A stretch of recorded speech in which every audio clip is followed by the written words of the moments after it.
Hello everyone and welcome. Today I'm going to be painting this 4.5-inch stone. You might be able to tell that it's got a couple of coats of white paint on it. That's because I got a comment from Maz Main, who happened to mention my 3 colors, yellow, orange, and pink, but they said on a white background. Now, if y'all have followed me for any amount of time, you know those are my favorites, and you know I struggle to make them look good in a mandala.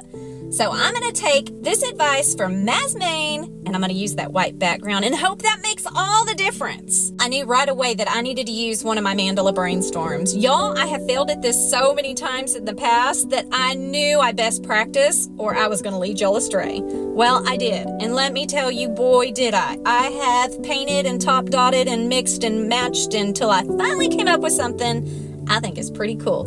Now, the only thing I gotta do is get these guidelines over to my stone. I have some videos down below if you need a little more help transferring those guidelines over. No problem, just go check out the video. The only other thing I see is, well, how do you do that when I use a white colored pencil and my paint is white? Y'all, that's a problem. I've got a couple of other colors over here on my desk. I have a gray one, and then I have one I think is a silvery color. I'll link them both down in the description because the colors aren't written on there, just a number. Anyway, I see that they're gonna be able to wipe off easily. They don't stick on this white paint. My concern is, are these light colors going to cover, or will those lines show through the light colored paint? Well, thanks to my Mandala Brainstorm, I know I got a top dot coming, and I'm pretty sure it's safe. So I'm gonna go with it. You guys use whatever you're comfortable with, and let's get to teardropping. Let's go.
Have you guys been wondering the whole time why I didn't add any kind of paint additives to these or any mediums?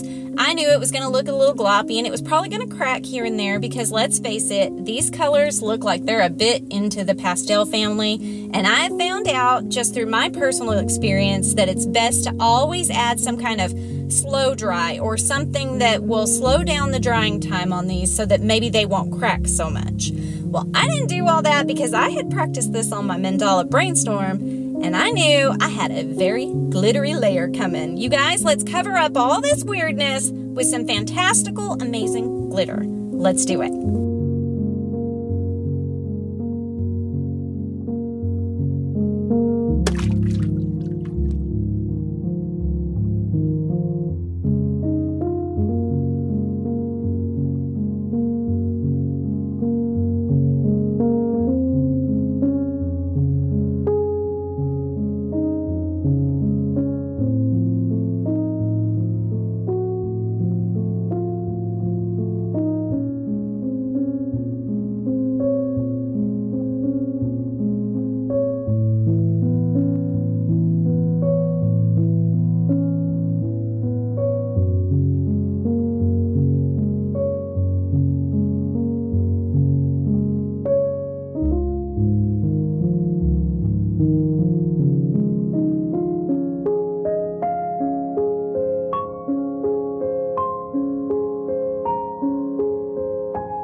What do you think of this? I'm giving a super shout out to Maz Main. Totally nailed this color scheme. I, for one, love it. I think it might be one of my favorite rocks. Probably one of the simplest designs I've ever done. And wow, wow, wow. I love this so much. It's so feminine and so pretty. You guys, I'm going to leave all the supplies down in the description. Go click those links and get all the stuff you need. You got to give this a try. For beginners, this is teardrop heaven. You are going to master the teardrop after doing several of these. All right, y'all, watch this video right here and all my other videos. And until next time, rock on.